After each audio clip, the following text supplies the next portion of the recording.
What is up, guys? Welcome to episode number 156 of Beef's Beef. I got another interview for you guys today. It's going to be totally off topic of sports, but that's okay because I feel like it's something that is needed to be talked about. But before that, let's get to the sponsors. First sponsor, Crystal Lackey at Stockton Mortgage. Hit Crystal up for any of your home loan, mortgage, any of your refinancing needs, anything you need in the home buying or refinancing process. Get in touch with my friend Crystal Lackey at Stockton Mortgage. You can get in touch with her by phone at 502-615-0743. Again, it's 502-615-0743. Make sure you hit her up. Stockton Mortgage is an equal housing lender. MLS number 8259, Crystal Lackey, MLS number 1735979. My second sponsor, boom, Delium. Delium Clothing, spelled Bdellium. You can find them on Facebook, Delium Clothing, and at Delium Clothing on Instagram. Delium is men's and women's minimalistic brand that focuses on modern aesthetic and quality. Everything comes pre-shrunk, so you don't have to worry about anything shrinking when you put it in the washer or in the dryer, anything like that. And you can also find his men's line at Him's Gentleman Boutique in downtown New Albany. Again, that's Delium Clothing. Delium Clothing on Facebook, at Delium Clothing on Instagram. Now today, like I said, I have a different interview. It's one of my very good friends, Trevyn Stegall.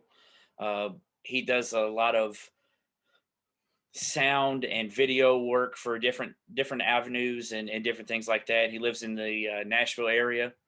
He's got a lot of stuff to talk about with us today. And I'm excited to get this interview because we've been talking about it for a couple of months, and I finally narrowed down a day for him to get on. So without further ado, Trevyn Stegall. All right, guys, I'm here with Trevyn. How's it going, brother? Doing well. How are you, man? Pretty good, man. I'm glad we finally got this locked down. We've been talking about doing it for a little bit. I know I've been just crazy busy, man, crazy times. But I was like a little surprised when we talked about it a couple months ago. I was like, I guess he's hurting for guests these days. But No, I don't know nothing about sports, man. Yeah, I told a couple people, like, this thing is always going to be predominantly about sports, but I want to be able to talk about other things. And I think what we're going to end up talking about towards the end of this podcast is something that really needs to be talked about anyway. And that For was sure. one of the main reasons why I wanted to have you on. Sounds good. So, I met Trevyn probably 4 or 5 years ago. In our heyday of going to O'Shea's, I met you and Matt and Billy, and it's just been, I wouldn't say downhill because it's been a lot of fun times really since then. Yeah, man. Those are good memories for sure. I just remember I have this memory of the night, maybe not the night of us meeting, but around that era, and you were like, "It's Post Malone." It's Post Malone. I was like, way better looking than that guy. So you grew up in the Louisville area. What kind of things were you into when you were younger? Yeah, man. I grew up in the South End, and my best friend Bill, who's a mutual friend of ours. It was just us getting into whatever we could, man. We did a lot of skateboarding, running around, doing stuff we probably shouldn't have been doing, and music, of course. Yeah, that was always a big part of my life too, and just my favorite memory is just sitting on Bill's porch playing Pokemon, bro, not saying a word to each other. And if you guys, I mean, I may even just tag him in this at the end of it because I think Bill is a huge need follow on Instagram. The dude's Instagram stories and Snapchat. If you ever are upset or sad, just watch Billy's Instagram stories or Billy's Snapchats, and it's always going to make you laugh at least once. Dude is insane. But dude, so you, I'll call him when I have a crazy dream or something. He'll do the same, and we'll just end up talking for almost an hour, and I'm just be laughing my ass off if I'm in the car or something. He's always somebody that I can just text, or he'll just join my Xbox party randomly, and people that I'm with won't even know who he is, and he'll just be Billy, and he'll leave, and they'll be like, "What was that?" He's I don't know, man. He's special. He's literally, and I say this in all sincerity, he's literally the funniest person that I know. Yeah, he is. So you growing up in the South End, where did you attend high school at? Yeah, so went to DSales right around the Iroquois Park area. Nice. And from there, you ended up attending U of L, is that correct? No, actually, I went to Bellarmine. Oh, even better. Nice. Bellarmine just moving to Division I, and it's getting even bigger than I'm guessing that was probably kind of really the start of the ascension of Bellarmine, It wasn't it? was, yeah, it was about 2012, and I wanted to go to U of L at first. I got accepted to U of L, but I was interested in a couple of different things, and I was kind of thinking music's probably the way I should go.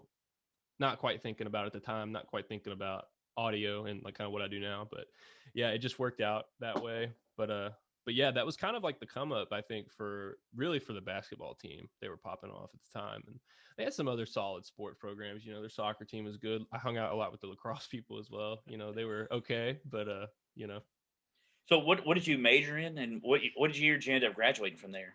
Yep. So it started in 2012. I was in a program called DAT, which was Design, Art, and Technology, and that's kind of where you learn a little bit about everything in the creative tech space, I guess. So they terminated that program my second year in. So I was like, well, crap, I got to figure out kind of where I want to go. It's like video, art, and music were the big ones. So naturally, I went with music. Um, my degree at that time was called just music technology, and it was kind of with the focus in audio engineering and sound design. There was other cats who kind of just focused more on their instrument and things like that, but everybody needed to learn a little bit more about what was going on in the tech space. And yeah, I graduated, got out in 4 years, thank God. It was a grind at the time. I was taking like 22 to 24 hours a semester or whatever, but yeah, I got out in 2016. So what is yours? I know you said some of them, would focus more on their instruments and other things like that. So what did yours focus predominantly on? I guess like the sound aspect of it and running like soundboards and perfecting the quality of the sound coming out. Yeah, that's exactly right. Just like the whole tech side of things, mixing, pre-production, production, and post-production, which we can get real deep into. But yeah, it's just kind of a different world when you think about music. It's like there's a whole front end and back end that goes on that a lot of people don't even know or think about. They listen to it and think that it was magically done like that. So somebody like yourself, this is something that I always wonder, like musicians or someone that is in the, I guess, tech space of the music side. When you listen to music, you probably listen to it way differently than I do. Is it easy or is it easy to listen to music, or is it really tough to listen to music for you because you listen and break it down in so many different ways? It really depends on the genre. It's funny how people like rip on like mumble rap Yeah, about how the lyrics are just simple and kind of dumb. It's kind of how the beat rides as well. I'm saying yeah. there's not a lot going on. So yeah, you kind of have that ear when you think about it like that. And like I listen to bands like Tame Impala or even just like the Beatles. There's so much deeper, and Queen. There's so much stuff going on. That you wouldn't even know to listen for unless you were kind of listening with that ear. So yeah, to answer your question, definitely. Sometimes it feels like it would be a gift and a curse. It's like, yeah, you can hear imperfections, but at the same time, you can't listen to a song regularly because it's like, I'm going to hear that all the time. Yeah, especially if you find something you really don't like, what were they doing? But on the other side, you find something that's like, oh my God, I got to figure out how they did that. You know what I mean? So, Yeah. So I remember when we first met, you were kind of doing a little bit of DJing. I remember whenever I started the podcast, and I think we followed each other on SoundCloud. I was like, I didn't even know you DJed and stuff. Like, how far did you get into doing that? And like, did you get to meet any cool people while you were doing that? yeah. So during college, that was the main thing of what I was doing, making beats and then eventually mixing and DJing for people. But I kind of got started in that. You asked me this earlier, and I was trying to think about kind of the roadmap there. But I remember there was a DJ night at this club type bar, which is across. It's called Time and Space. You ever heard of that? I Ever been have. there? It's really small. Yeah, I Is haven't that been there that's the for one that's forever. on Market, right? It's across from the mall with Backdoor. Oh, okay. Yes, I know what It's you're talking about now. Yes. next to the Okay. Indian restaurant. Yes. Okay, I know what Yeah. you're talking about now. So they'd have a DJ night once a week, and I just had kind of like randomly found it, and there'd be like and some nights it'd be really popping, but some nights it was just like four people just standing around. It was really just a bunch of a place for DJs to come, not paid or anything. You did get like a $30 bar tab, which was nice, but I was underage at the time. I think I was still like 18. Yeah. So I had to kind of convince them to let me come in, and later on as I started DJing at other bars, actually I had a couple fake IDs I had to run through just to get in the door, and there's different stories there. But yeah, man, I started kind of doing those nights and just networking a little bit locally, and um, one of my great friends from college and from D sales as well, Roman April. He goes by Dr. Dundiff. I don't know if you've ever listened to Yes, his I know who music. Dr. Dundiff is. Yeah. It's hard to be from Louisville and not know. You know what I'm saying? Yeah. Huge staple. but he was like a really, really good friend of mine, kind of like a big brother type during college. Really showed me a lot of the stuff I know today. But he kind of introduced me to some people and made those connections, and that's kind of how I got into DJing for different rappers around. I can't tell you how many nights I played Tap Room, man. Some other venues as well, and yeah, even eventually once he got the Dr. Dunnif and Friends set at Forecastle, I got to be on stage with them. That was a super special moment. And there was Jack Harlow was up there, young Jack Harlow, not what's poppin' Jack Harlow. You know what I mean? So, tons of other rappers too. Pretty much everyone you could think of that was in the scene at the time. Bones, Dom B. I'm blanking right now because I'm looking at the poster and there's just so many names.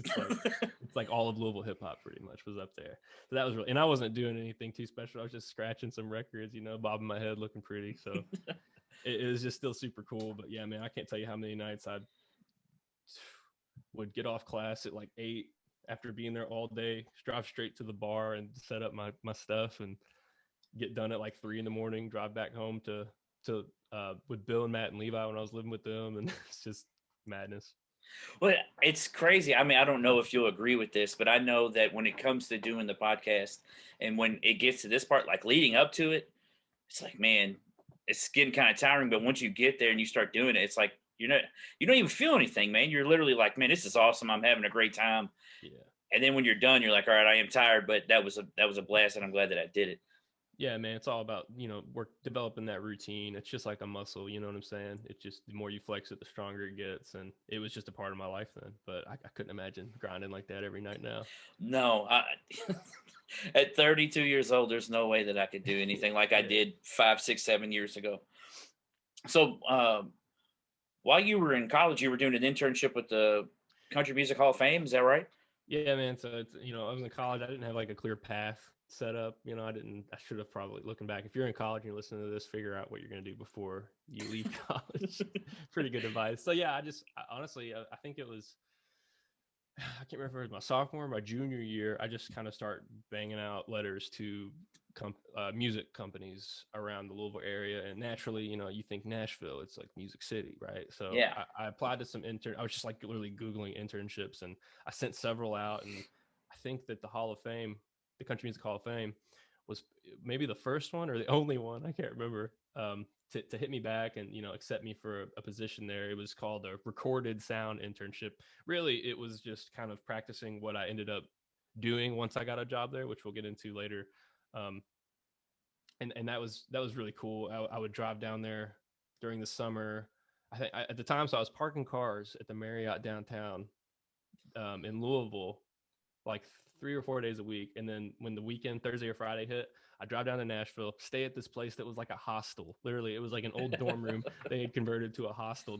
I would have like shared bathrooms and stuff, and there would be like always people, like foreigners visiting, like Europeans and stuff, wanting to go see Nashville for super cheap lodging. So I was staying there, and that was just, and working during the day, obviously at the museum. But yeah, it was like where I got my first taste of Nashville, which is really cool. So how long did you did that from your sophomore year till you graduated? It was just for that one summer, right? So I think it was junior year. So it must have been junior year summer. Then I went back to senior year and then graduated. And I hadn't talked to anyone from there for a long time. And I just hit him back at the end of the year. And my supervisor at the time, from when I was the intern, I was like, "Do you all have anything open? I'm graduating soon, blah blah." And it was like perfect timing. The guy who had the job was moving back to England, and it was just, everything kind of fell into place. And I ended up taking the job there. So like literally as soon as you graduated, I guess maybe they shouldn't listen to your advice. Maybe don't have a clear goal, because then maybe something like this will happen Hey for man, you. I'd rather be lucky than good. Exactly. Exactly. So so I guess that meant, hey, it's time to relocate, and that's when you moved down to Nashville, right? Yeah, man. Me and my girlfriend at the time, she just got out of college too from WKU, and she was just going to move with me, I think, or figure something else out. She moved to Nashville with me, yeah, literally a month after we graduated, and she kind of made her own way, which was really cool to watch. And yeah, I took the job at the Hall of Fame. So what you explained part of the way, like what you did. So what did you do when you got to the Hall of Fame? And so but first let's say, all right, what did you do when you got there, as far as like what was your job, and then like we'll talk about like if you got to meet anybody cool, because that's something I want to hear. If you got to Yeah. meet anybody cool while working there, 'cause I'm sure you did. Yeah, man. So I was an audio engineer and metadata specialist. That's the technical term. Basically, what I did. So they have like this massive warehouse on the 5th floor with restricted access where they keep everything that's like valuable and like historic from antiquity that's not on display. Picture like half a football field sized warehouse, and it doesn't even have like fire extinguishers. There's like this crazy, I'm getting like into the weeds here, but I gotta tell you about their fire suppression system, man. It like if a fire breaks out, there's no sprinklers because it'll ruin everything. What happens is this system goes off. I forgot the kind of gas. It sucks all the oxygen out of the room, man, so, to kill the fire. If you're in there, you'll like die. It was pretty wild. We had fire drills and this thing would start going off, and I was like, it's my turn to hit the button. And like sprint across the thing and smack this button to like turn it off. But anyways, So it would just suck all the oxygen out. I actually have seen something like that. There's a library. There's a library like that in like Harvard or Yale or something. It's like glassed in. Is it something like that? And it just sucks all the oxygen. Have you ever seen Tenet, that new movie? I haven't. I have not. Watch it. It's pretty crazy, but they have something like that on there, and it's like an art heist. Anyways, back to my role there. Sorry about that. No, I'm always down for good stories. So that's awesome. Yeah. So they, in this giant warehouse, they have just thousands upon thousands of audio tape, acetate discs, which is like a type of record that like can break. It's pretty much like glass. They have glass discs, actual vinyl records, and so basically, I'm kind of prioritizing what needs to get digitized the fastest, which that just means I'd take this record, put it on this machine, let it run. I'd clean it real good first if it was like filthy, let it run to like record it into my DAW, which is a digital audio workstation. I was using Cubase at the time. And then I'd get it in there, clean it up however much as I could, and then export it and put it on our site so it was available to the public, which is a really cool thing they do that not a lot of people know about. If you ever want to, check out some of the stuff on there, just go to the Country Music Hall of Fame and poke around and you can find it. So I was doing like discs like that, some restorations, man. I'd have like glass discs that were completely shattered. I'd have to like piece them back together and try to get like one recording, because that one recording for some of these really fragile pieces of audio tape and discs is the only one you're going to get. After that, it's going to be ruined, right? So it's like no pressure, right? Yeah. There's only 1,000 more after this one. I guess I feel like I know a pretty decent amount about music, but what exactly is a glass disc? Because I mean, obviously I know what vinyl is, but what exactly is a glass disc? Yeah, man. This was vinyl before vinyl, dude. They would have glass discs, which was literally glass coated with like this acetate sort of like covering, and then that's what the diamond of the needle carves into the acetate when they're recording. They also have the acetate discs, which are like made of shellac, which is actually made of like scarab beetles shells. Wow. Yeah, pretty wild little fact right there. So you would just spend your time like that would be your everyday thing. It's just try to get single recordings out of these glass ones, or stuff out of the vinyl records every day, man. Yeah, there wasn't a whole lot else to it. They had some live productions that would go on, but they would outsource teams for that, like production crews. But whenever something that I worked on would go into a museum's exhibit, which was kind of rare just because I was working with really, really, really old stuff where they were kind of showing the more popular, Hank Williams, names you've heard of, right? Yeah.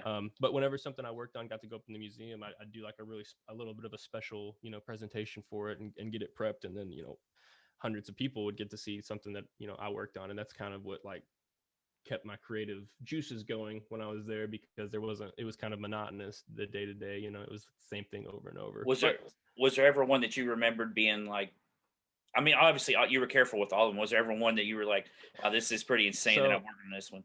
Yeah, so it was every Monday meeting, like our morning huddles, I would kind of just go through what I found the previous week. And a lot of the stuff I was not familiar with, you know what I'm saying? It's so old, but a lot of the people on the team were super heady, like country hillbillies, bro. And I would like just be reading off my list, and I would just hear them go, like a bunch of people just go, oh, you found what? I was like, oh yeah. So you had like act like you knew what it was. Like, yeah. Oh yeah, I found that one. I was like, yeah, man, easy. So that was kind of funny. Did you ever have any like cool interactions with maybe some country artist or somebody that was in the Hall of Fame or something there? Yeah, or man, a non-country artist. Yeah, man. There'd be times I, I mean, obviously, you were careful with all of them. Was there ever one that you remembered being like, I this is pretty insane that I'm working on this one? I mean, a lot of the stuff I was working with really, really, really old stuff where they were kind of showing the more popular, Hank Williams, names you've heard of, right? Yeah, so it was every Monday meeting, like our morning huddles, I would kind of just go through what I found the previous week. And a lot of the people on the team were super heady, like country hillbillies, bro. And I would like just be reading off my list, and I would just hear them go, like a bunch of people just go, oh, you found what? I was like, oh yeah. I got to like there's a few like ways I would tier them. It's like being in the same room as, and then like actually talking to, I would be in the same room as Brad Paisley. Like they have exhibits called American Currents, which is like really who's big at the time. They come up and give them a tour. So they would come in the room and I would just kind of talk about what I was doing, right? Kind of as I just explained it to you, and show them a little demo. Brad Paisley, Taylor Swift's team came in. She didn't come in herself. Trying to think who else, some older folks that would be like on the Grand Ole Opry, stuff like that. And then there was like sort of those more intimate reactions.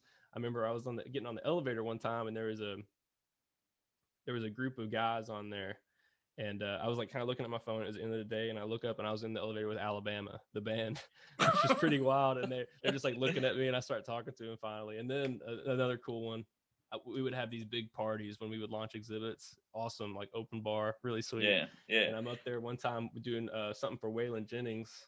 He wasn't there, obviously, but his brother was there, Shooter Jennings. Yeah. Is that his brother or his son? I can't remember. But anyways, he had a tray of shots, and we were just taking shots, me and him. And I was like, "You're probably not gonna remember who I am tomorrow." And he was like, "That's the plan." So was there ever anybody that you had an interaction with that like it wasn't so pleasant? Yeah, you asked me that earlier, and I was trying to think back. Not really, Brad Paisley's kind of like a reserved kind of guy. He's not real. He's kind of an introvert, which is interesting because he's such a performer. So it's not really rude. It's just you could just tell. That was most of what you'd get. It's like don't want to be there kind of vibes. When's this over type deal. So, but no, never any like really malice or anything. Not at least on my end. But then again, I was kind of doing some cooler stuff. I wasn't trying to get money from him. Yeah, that's true. So you and we used to get down on some Fortnite back in the day. Play some other. I can't remember. We played some other stuff too, but I just remember one time we were talking. Yeah, we did play Warzone a couple of times. I just remember one night we were talking at O'Shea's, and you tell me you'd made some music for some video games. Yeah, man. So first of all, how did they even come about? Second, I want you to be able to pub your games that you've worked on, and are you working on anything currently as far as like something that's going to come out? Yeah, man, that was a really cool kind of epiphany I had, while I was working at the Hall of Fame for about a year. It was just like I was saying, it was getting a little monotonous, and I was like, I need to be, get some passive income flowing. You know what I'm saying? I know there's other stuff I could be doing on the side, and I'm like, I could be like getting some mixing gigs, but at that market, like I said, it's just so oversaturated. Everybody's doing that here. You know what I'm saying? Yeah. So then I just kind of like poking around on the internet, and then it's just like game audio kind of comes to me at some point. And I'm like, that's crazy. It's like making audio for video games. I was like, that sounds like what I should have been doing this whole time. You know what I'm saying? Should have been thinking of that in college. About to go to college. Think about that. But yeah, man. And people always ask me when I tell them I do that, how'd you get into it? It's just poke around on the internet, man. Everything's out there. You know what I mean? If you don't know how to do it, it's out there. If you don't know how to meet people, you can meet them on there. So I'm on, Discord. Yes, Discord is. Yeah. Explain Discord to people that don't really know what Discord is, as best as you can, I guess. Because if you don't know what it is, it's probably hard to really understand. It's just like a way to online chat, pretty much. You can do video chat, calls, chat rooms. They have what's called servers, which is, I guess, like your chat room, and within that, you can have different channels with like different people. That's like a high level, I guess. Yeah. Anyways, there's massive communities on Discord, and I found one called RGD, which is Reddit Game Development. They have Game Dev Network, Game Dev League, basically servers dedicated to game developers. And on there, they have you can post like, I'm looking for work and I do this, or they have like developers who are going there, hey, we need this job done. So I just eventually find that, right? Mm-hmm. And I'm kind of poking around there looking for audio work, which of course is like the least sought after thing, right? No one really needs it. But I found this guy Max on there, and he's making this app, just like a little goofy little game you'd play while you're on the toilet called White Circle, and he needed some sound effects done. So I was like, yeah, I could probably do that. So we kicked that off, and I did it, and it worked out, and he got him put in. He published the app, and it was a cool little game, and it was just like a win for me, first win. So I gotta ask you, because this is kind of like going back to the music question, like you listening to music. Like, how do those sounds kind of just like come to you, or is it just something like you find those sounds on a soundboard and you just decide which ones you think are going to work? Like, how does that actually work? Yeah, so a little bit of both, I guess. A lot of times for me, I'm a really big like client satisfaction type person. Tell me what you want. Let me bring it to life for what you envision, right? If it Absolutely. was my game, it would always be, or sometimes they are like, use your creative license, make whatever you want. In that case, yeah. Sometimes I'll do like some really hardcore sound design, digital synthesis and stuff. Maybe I've done recording for like sound packs for certain vendors, and then yeah, kind of using libraries. I've built it, man. I built this. This is another little side story. I built this massive library ever since I started this for the past few years. Maybe 1,000,000 sounds. No bull, insane. And the other day, or like a couple weeks ago, my hard drive crashed. All of them were on there, I not saw backed up. I saw you post that on Facebook, and you were asking people how to, so you didn't get them back. I did. Thank You did. Oh, God. you did. So I that found I guess, or no, you said you found it online somewhere. You said you were just digging and found something online to get it to work or something. Hey, I found some software. I paid $100 for it. And I got them. I was like, oh my gosh, I was irate, man. It was bad. But anyways, back up everything if you haven't already. Do it tonight.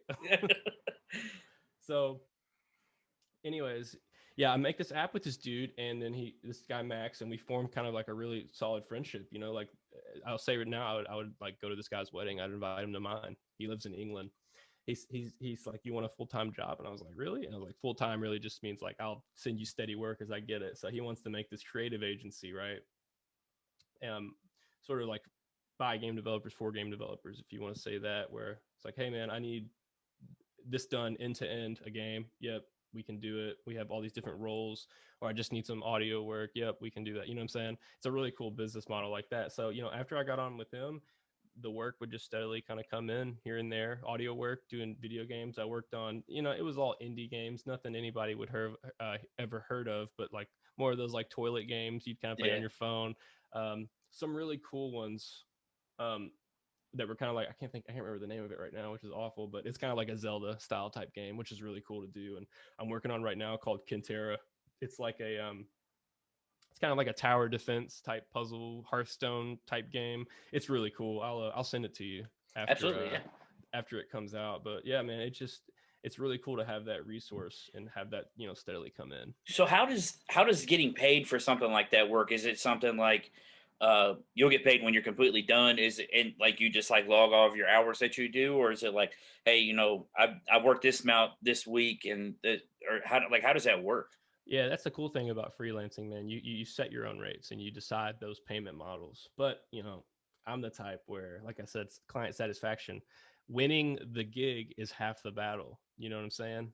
That's probably the hardest part of the battle. Once you win a gig, it's pretty easy to do what they want and make a product they want that you like and you have integrity behind. But getting them to say, yes, I will pay you to do the, to make X, that's the hardest part. But I'd usually do like an hourly rate type deal. Okay, that's never something I've really ever thought about as somebody that does freelance work. Because I mean, I guess if it's something like you're doing something quick, let's say you're like a logo freelance artist or Yeah. something, like that's something you're just, hey, once I'm done.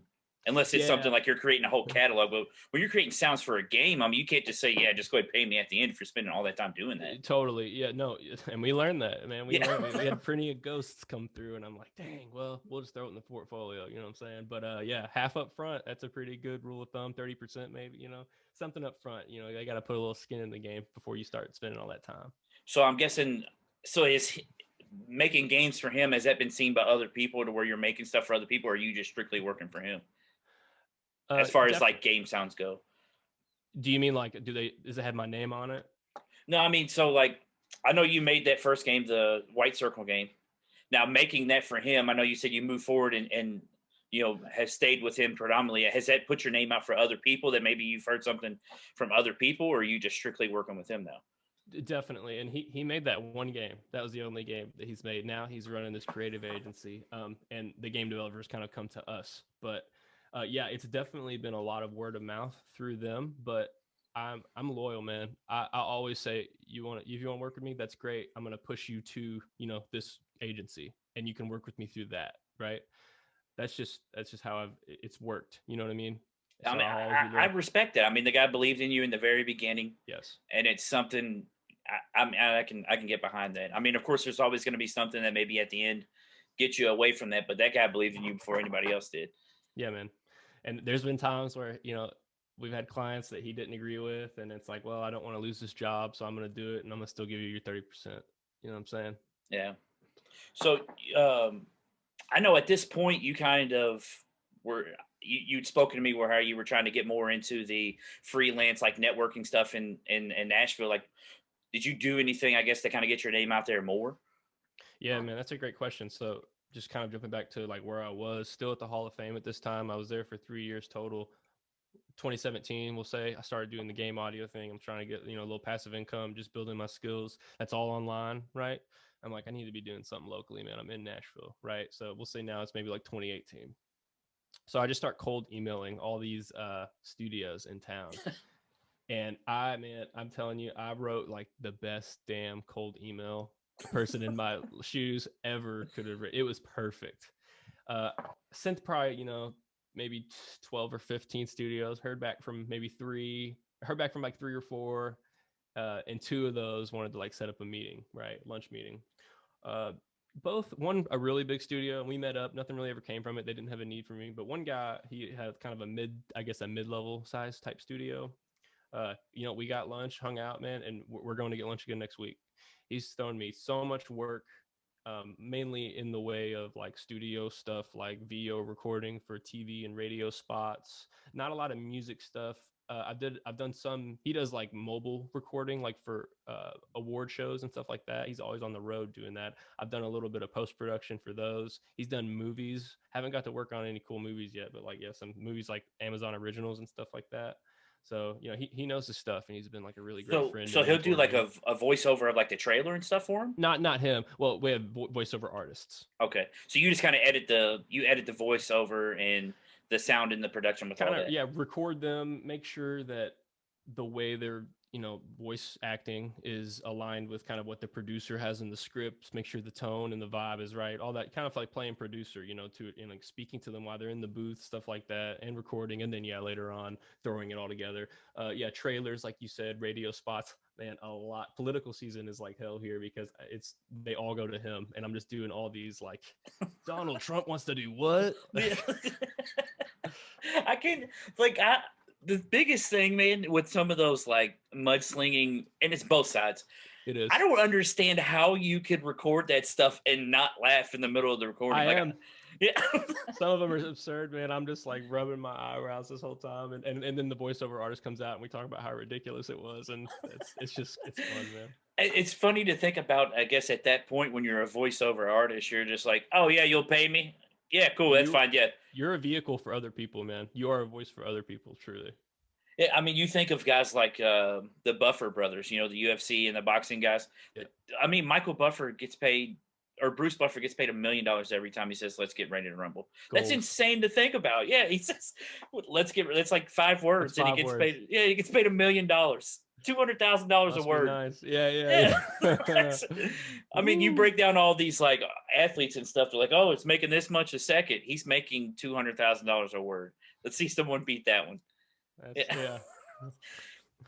So have you, I mean, I guess at this point you started, just trying to do anything you could to kind of get your name out there. Did you edit anything else as far as like audio or anything? Uh, yeah, I worked with him for a while, like I was saying, in his studio, and he introduced me to this a church that was like starting to do like a live stream production, a really dope church out in Mount Juliet, which is a little about 20 minutes east of Nashville. I'm still mixing there today, man. Once a week, I'll mix the live band, and sometimes they need me to do the post mix. I'll do that, but that's probably been like the other biggest thing that has been going for me, ongoing and steady. Um, yeah, and since COVID hit though, not a lot of stuff for me like in the studios anymore. I know when we were talking, because I was trying to kind of get, we know each other pretty well, but I mean, there's still a lot of things I don't know. And you were Yeah. mentioning something about a podcast that you do for your girlfriend, I believe. And Yeah, not a podcast. It's just like for social media marketing materials, stuff like that. So yeah, she works at a big agency here in Nashville, and one of their clients is the National Guard. And she was like, "Do you want to do audio for the National Guard social media posts?" Which she does. She like orchestrates how all those look, and I was like, "Hell yeah, I want to do that." yeah, It's so cool. So I still do that. and that's just another like steady stream of work. You know what I mean? It's all about having these different little streams of income. So what goes into like one of those? Is it like a kind of like a marketing email, I guess, that tries to get people to join the No, National Guard, or is it? yeah, it's. I wish I could just like show it on the screen right now, but it's just think like they have little marketing initiatives, and it's really all to get people to go sign up or like show benefits to people who are already enlisted. And I love USA, so it's like I would probably do this work for free at this point. But it's just like picture I get a blank video with no audio, and first I kind of figure out what kind of vibe they want on it. There's some on-screen text kind of coming in. There's like pictures fading in and out, maybe some video, all silent. I figure out the vibe, right? I get like a music track on it. Don't make the music track. No time for that. So I have a little library I pull from to get the vibe right. And then I start doing sound design. You hear like some cool, like glitchy, techie type on-screen text come on. I'll have like some sound for that. Um, Maybe you see like a slow motion. I'm just thinking of examples. You see like a slow motion helicopter. I'll have like the just small little aesthetic things like that to really plus it up before it gets published. That's insane. I've seen some videos of people, Facebook, how they'll show like how special things are made, or like you see sound. It's almost sounding like what you're talking about. You'll Yeah, see sound effect people doing yeah, stuff, and like how they'll make certain sounds for certain things. It's insane. yeah. And like I said, I've done some like recording with this mic even for like sound packs. There was one I did for this company called noise.com. I'll plug them. They're good. If you have any audio needs, go check them out. um, it was a things that go series. So I got things that go crunch and things that go pop. And I just have this list of stuff I'm recording, doing, it's called Foley when you record stuff like that. So maybe Okay. I'm crunching a piece of celery, but then like in a movie, someone needs that sound for like a bone breaking or someone getting mangled. That's like using that as a reference for something else that's what that is. It's really an art form, man. It's really cool. So for that, is that is that something you actually get payment from, or is it just you send it to them for free? Was you talking about that sound pack? Yeah. Yeah, it was paid. Nice. Yeah, see, it's crazy, man. There's certain, like, you hear stuff from your parents when you're younger. Hey, quit playing inside and quit doing all this stuff with video games. Yeah, look at us now. We're doing all this Paid, stuff. We're getting paid for it. making messes and noise. Yeah, man. Yeah, I used to get in trouble for talking too much, and now I'm doing a podcast. So, Yeah. so in 2019, I saw that, or like I said, we talked a little bit about all this Yeah. stuff. So you you applied for your current job at Psych What drew you to this company to actually apply to them? Yeah, man. So I'd been applying for a long time when I was still at the Hall of Fame. What brings us, from 2016 to 2019, it's just a long time to be at any gig. You know what I mean? Especially your first job right out of college. So I'm looking for something new, looking for that next kind of step up in my professional development. And like I said, I'd been applying places. I had a couple interviews, didn't quite work out for other places. But this is kind of the first one that, yeah, they hit me back like the same day or the day after. It was actually my current boss who reached out to me, asked me to come in for an interview at the end of the week. I was like, yes, I'm there. And I saw it was a mental health education and substance abuse awareness type company. I was like, that's really cool. That's something I don't know. I didn't at the time know a ton about that at all, but it's not like I wasn't against, mental health awareness Yeah. or positive things like, you know what I mean? So went there, interviewed, figured out what they were all about. It's a startup, still is, under like 20 employees. And I went to the interview. They learned about my background in both in audio and then the project management. That's something we didn't talk about when I was working with the creative agency with doing video game audio. We grew so much, we needed a project manager, and I just kind of stepped in and filled the role. How hard could it be? You know what I mean? It's Yeah. hard, but I learned a lot along the way. It's really just managing people, listening to people, listening to clients. You know what I mean? Just connecting the dots between all the moving parts. It's really rewarding if you ever want to get into something like that. People who are listening, but yeah, she heard about my experience and all of that stuff, and just thought I was a good fit, and took a shot on me and hired me like an hour later. Nice. So what did you start out doing as far as like once you went in? I guess they tell you certain things in the interview, but that kind of honestly can't get you ready for exactly what you're going to do. So what exactly Totally. did you do when you first started? Yeah, man. So it was really cool because that wasn't a role that anyone had ever been in with the company. It was a brand new fresh role that I kind of got to define while I was there, which is really cool. So at the time, they were making animated videos that just kind of like explainer type videos, short 3 to 4 minutes on topics like what is anxiety, what is schizophrenia, how to recover from blah blah addiction. You know what I mean? Um, and they were animated, like I said. So it was really just overseeing the development of those videos from script to screen. And at the time, there was a massive contract, like 70 videos, and these take a while to crank out, right? And I had a roster of script writers, creative folk, QA doing quality assurance, clinical folks doing quality assurance on these scripts, an animation team doing like storyboards and animations. Eventually, I had a roster of voiceover artists, audio engineers. So I really didn't have to do anything too hands-on besides orchestrate the whole workflow, right? Yeah. So that was what I started doing when I first got in there. So at what point of 2019 is this? Is this like late 2019? Is this This is July 2019, so this is so you've been there, you know, almost 2 years. five, 6 months at this point, and Oh you yeah, get into yeah. 2020, and then COVID hits. And explain like as something like that, because it seems like that's a lot of hands-on work and a lot of face-to-face on, hey, this is kind of what you need to fix, blah blah blah, and everything like that. What did COVID kind of do for that area, I guess, of your job?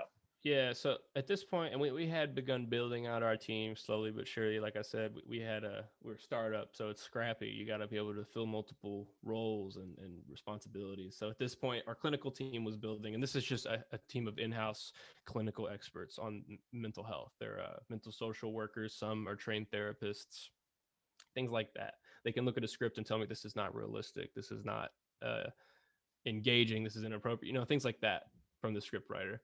So and also we had a digital or we had a production assistant who was kind of helping do some of the smaller tedious type tasks. So like you said, COVID hit, working from home temporarily. We have some success there with the remote work. So we get rid of the office, go fully remote. I was like, good, we need to do that. It's going to save us a lot of money because everyone, all companies, small or big, worried about money when COVID hit. And I'm like, I'm using all these contractors for my work.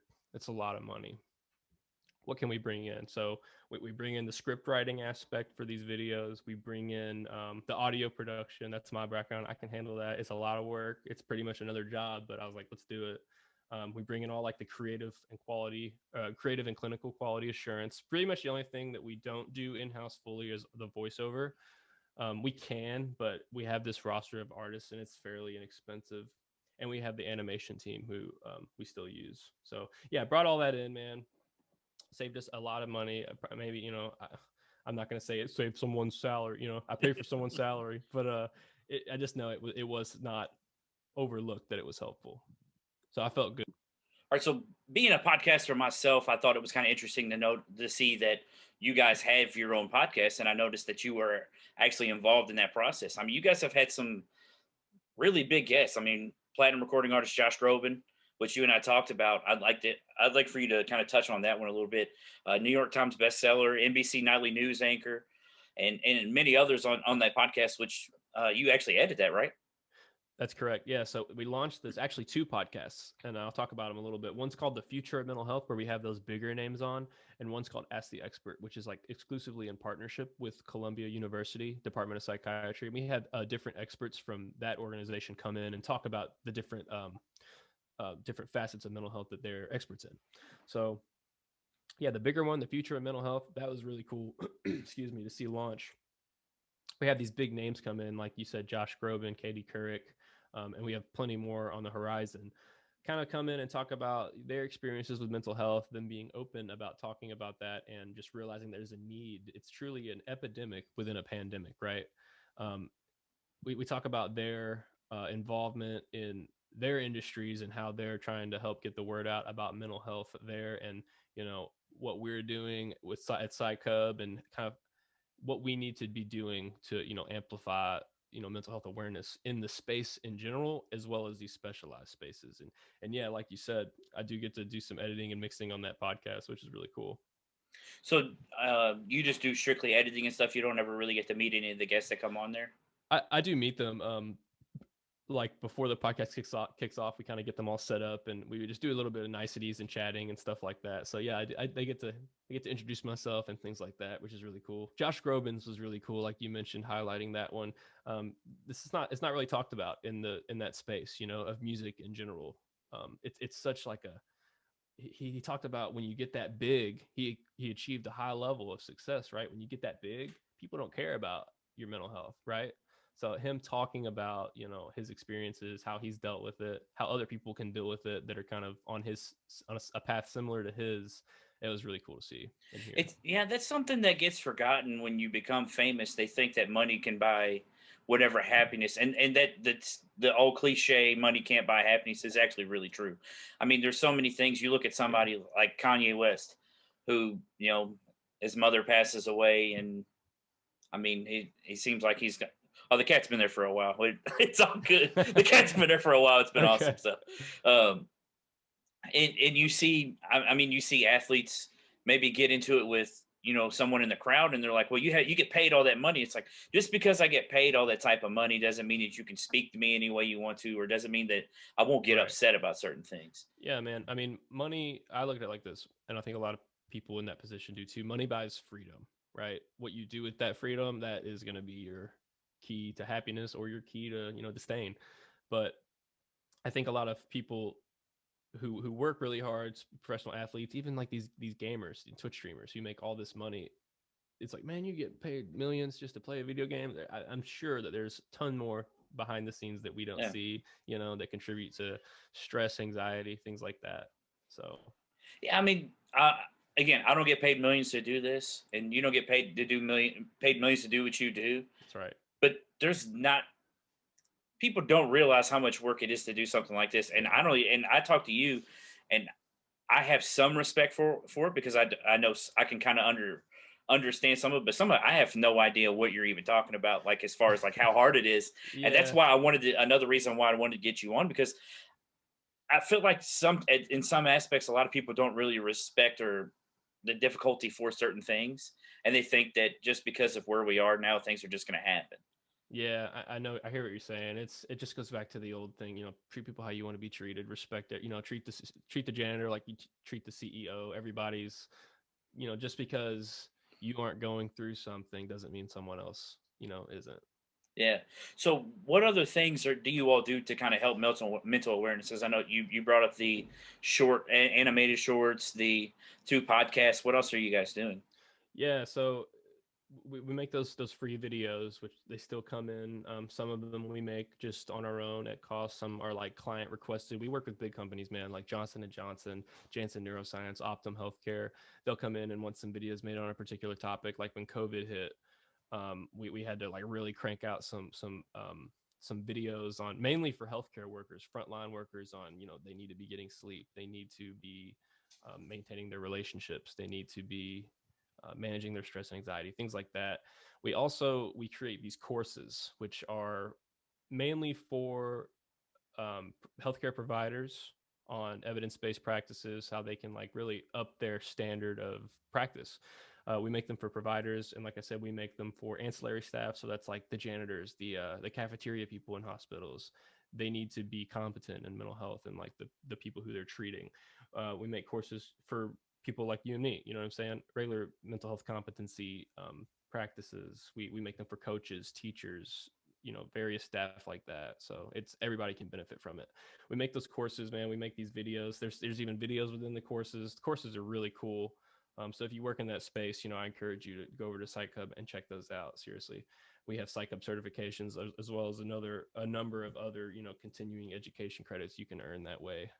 And what we're working towards ultimately is, you know, getting people trained up on this new standard of practice, giving them the tools to give their clients as well as themselves to, you know, succeed in treatment, whatever form that may be. And then eventually we want to build a registry so that you know, someone who's seeking treatment and for a particular issue can find the right person for them. This is basically like a phone book, if you want to think about it like that, just to connect you with someone who's right for you. Nice. So, I mean, working in the mental health realm, I guess you would say, you didn't really have any experience in that before you started. Like, how important is it to you working in the mental health, especially on the educational side of it? Like, how important is it to you now?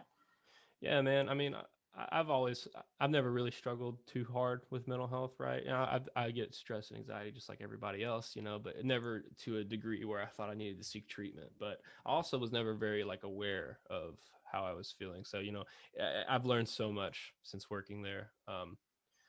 The importance of sleep, managing, you know, work-life balance, just going outside, being in the sunshine, it just the way it makes your brain work. It's really important. So yeah, I'd say it's really important to me, but it's also the way that the videos that I work on are able to impact people who I'll never meet, I'll never know that they watched it or whatever. It's really rewarding part of the job.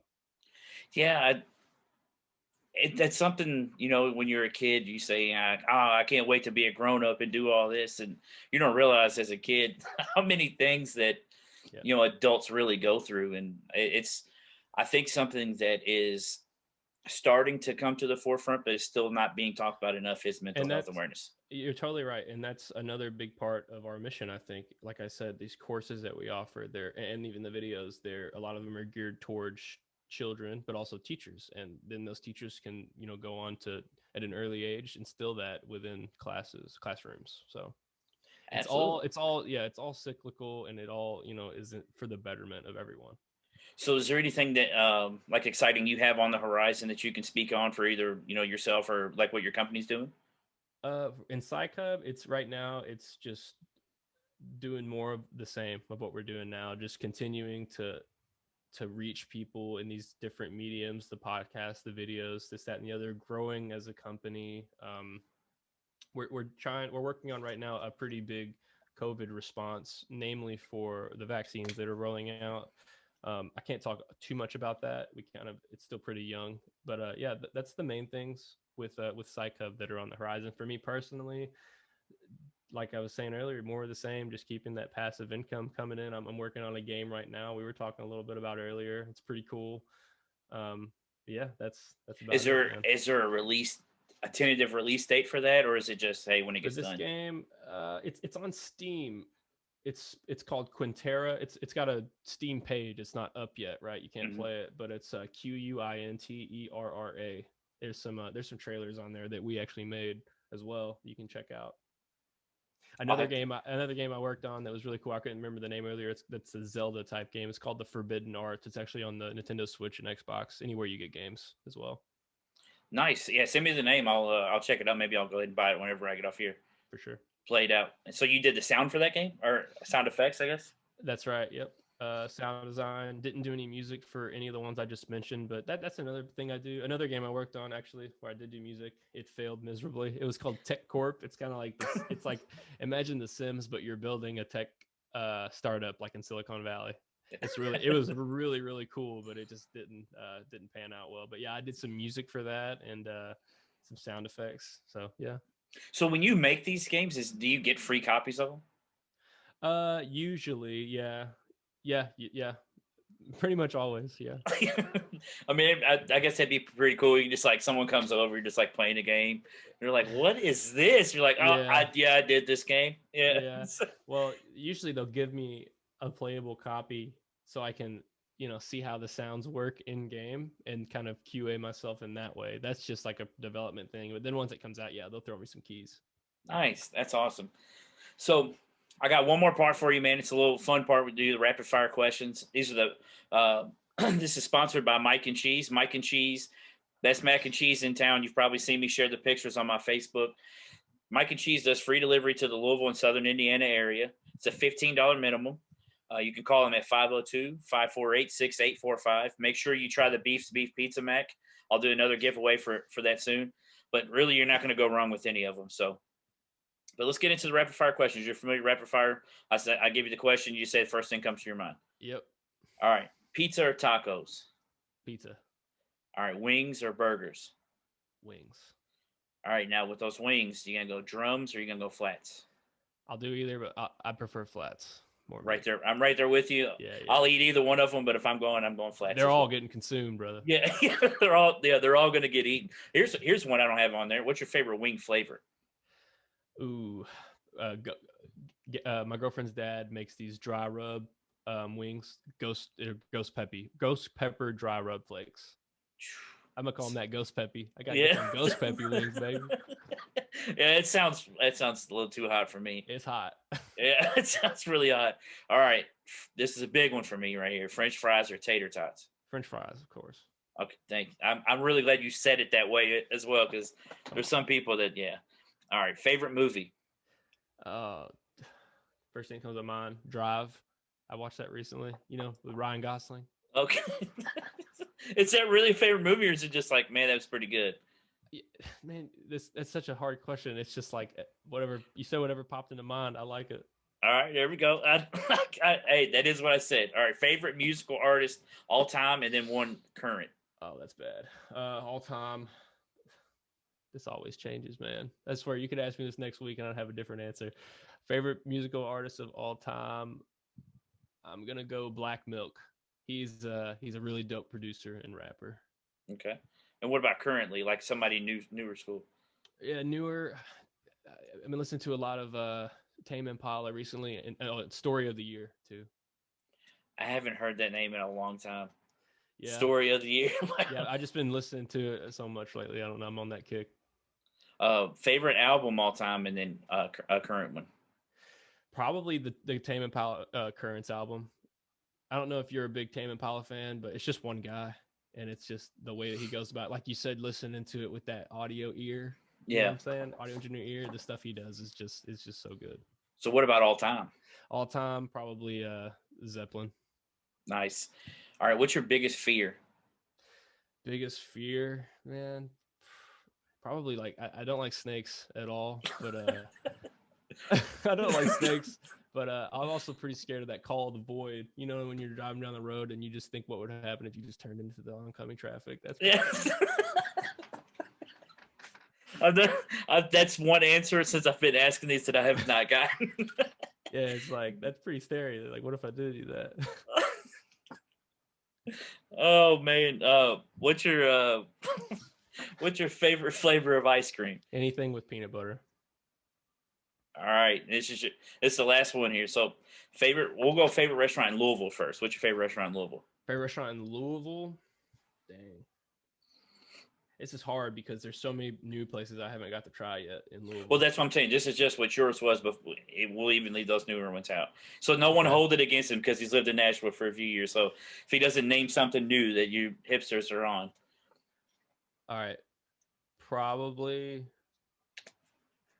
gonna have to be I can't think of it. The pizza place across on Barstown Road. Not in Palazzeri's. It's Wicks? across from like O'Shea's. No, it's like across from O'Shea's. Oh, you talking about Popolino's? Yeah. Oh, that's been closed for like 10 years. Dang. Oh, no. That's not it then, man. I can't remember. They have this buffalo chicken pizza. Oh no, you're talking about Dioreo's. Dioreo's, that's the one. Dioreo's is fire. Yes, fire. Dioreo's is fire. What about Nashville? Nashville, 5 points. It's pizza again. It's like that's the place you took us, isn't pizza? Yeah, man. I'll never. So I'm going to tell a story. So we came down there. Me and Jeremy and Daphne came down there and visited you guys in September. Mm-hmm. And one night we go out, we do a little bit of drinking, and then you're like, hey, let's go over to this 5 Points area, and we'll go to this bar, and then we'll get pizza right next door. So we get pizza before we even go into this place, and we're all just sitting there chilling. And Jeremy gets 2 slices, or I get 2 slices. Jeremy gets a slice.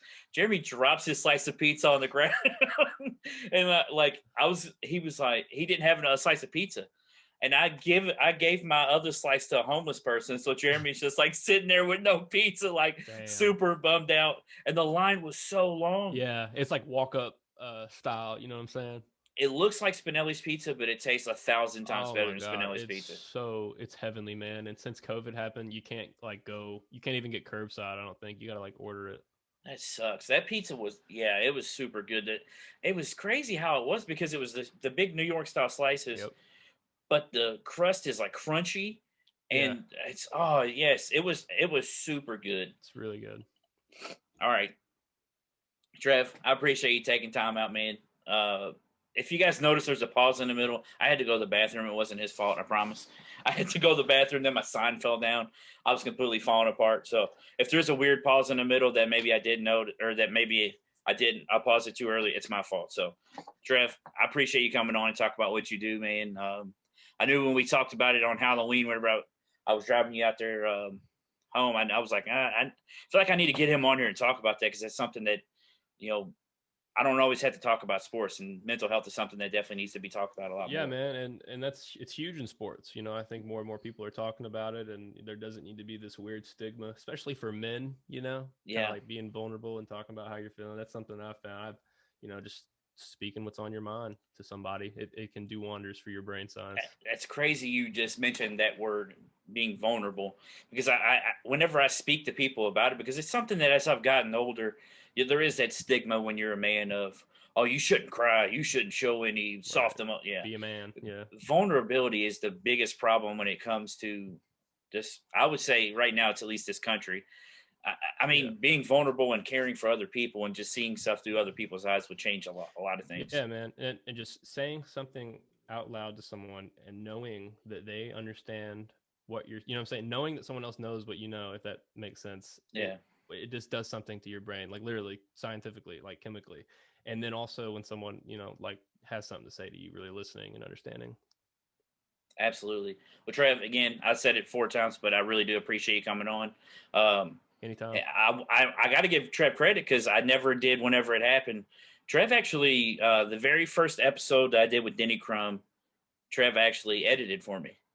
Yeah. And he did something at the beginning of it. And at the time, we talked about it before this, so I'm going to go ahead and tell everybody on here. There's going to be something added after this episode he's going to make for me, because at the time I was super early into it, and I was like, oh no, I got to be super serious with everything. And then after I got into this a little bit, someone did what you said. They told me how they felt about something, and it opened my eyes. I was super square and just straight to the point. And someone was like, man, you need to loosen up some and show what your have actual some fun. Yeah, exactly. So I didn't even add, to be fair, listeners, I didn't even ask if I could add this. I just did it. You said before, you was like, I got 2 of them, so I want to send you this first, and I'm not going to send it to you finalize it until you tell me yes. And at the time I was like, no. But then before we were talking, I was like, I want to do that. And then when you told me where it came from, I didn't even notice that that's what it came from.